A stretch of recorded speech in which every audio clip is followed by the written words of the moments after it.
Next on Good Morning El Paso, a tip in Illinois sends the search for 3 suspected cop killers into overdrive.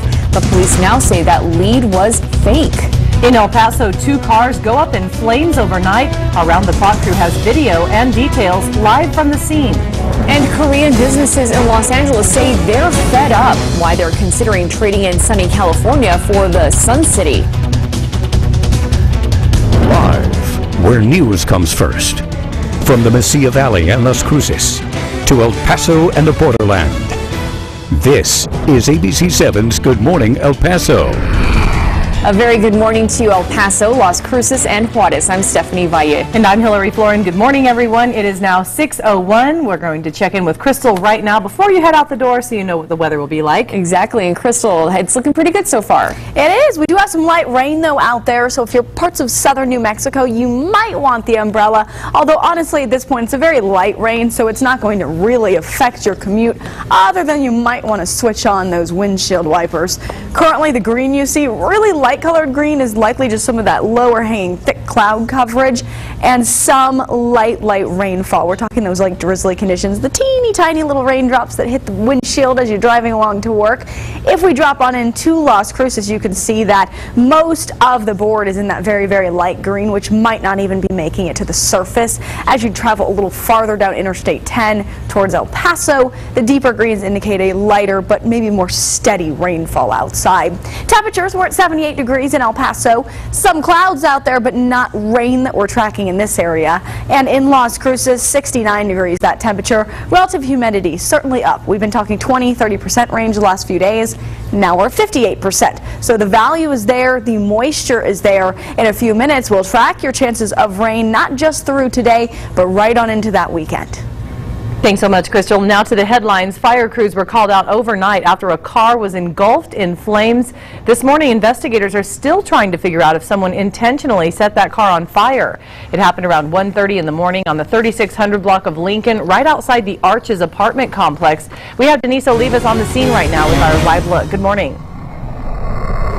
Good morning, Hillary. We are standing actually where that car was set on fire, and as you can see, the car is already gone, but all that is left is a lot of charred pieces and a lot of glass here in this parking space. And then if you come over this way, you can see that car that was parked next to it pretty badly damaged, so definitely not something that the owner of this car wants to wake up this morning. But again, it was only one car that was set on fire, and this one next to it was actually pretty badly damaged. And now let's get to our video from our round-the-clock crew when fire investigators were here at the scene, and that car was pretty much left with nothing, just almost a skeleton of the car that was set on fire, or that caught fire.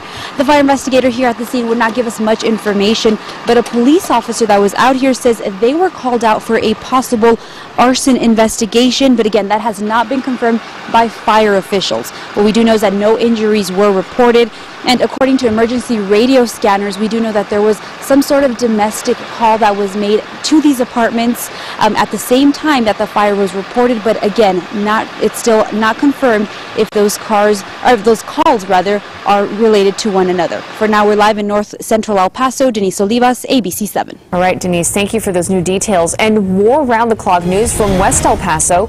Emergency crews confirm 4 people were taken to area hospitals after a rollover on I-10 West. It happened by the Red Road exit ramp after 12:30 this morning. Emergency crews say the injuries were not serious, but no word yet on what caused the crash. And developing right now, the search for suspected killers in Illinois is expanding. Hundreds of people have joined this manhunt as law enforcement is trying to track down the men who killed a cop in Fox Lake. Andrew Spencer has more on the search.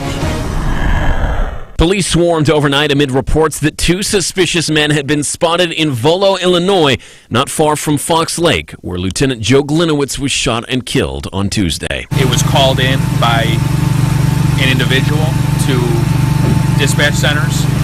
It was not initially witnessed by our units. Police now say that report was fabricated. Glinowitz died after radioing about 3 suspicious men, 2 white, 1 black. Officials have given no other description of the men believed to have killed the officer.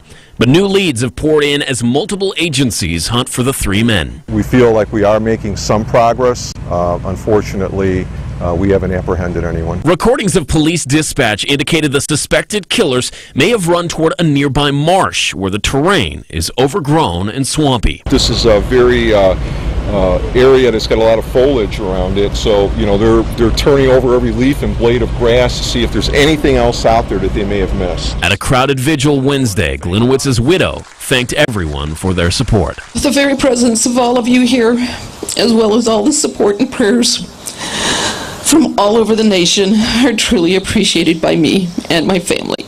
Joe was my best friend, my world, my hero, the love of my life for the last 26 and a half years. My world got a little bit smaller with his passing. He will truly be missed by all of us. Thank you, everybody. I'm Andrew Spencer, reporting. The officer in Illinois marks the 8th law enforcement officer shot and killed in the U.S. in the last month. In El Paso, the local police union says it's clear there is amped up rhetoric against officers, and it appears to be a subset of an intensified conversation about race in the U.S. The president of the union tells ABC7, public sentiment toward police always changes depending on current events. The difference now is the immediate spread of shooting videos, often without context. You see a 3-second clip of a video, and then you have thousands of people out there being stupid. Oh, we should go kill police officers. Oh, we should go burn this. Let's riot. Let's protest. Let's do all these things. And it's what they don't realize. Their right to do that. A lot of officers have lost their lives throughout the years to give them that right. The police union's attorney told ABC7 he could not comment on an El Paso case where an autopsy recently revealed a man was shot in the back by police who said that the man charged at them.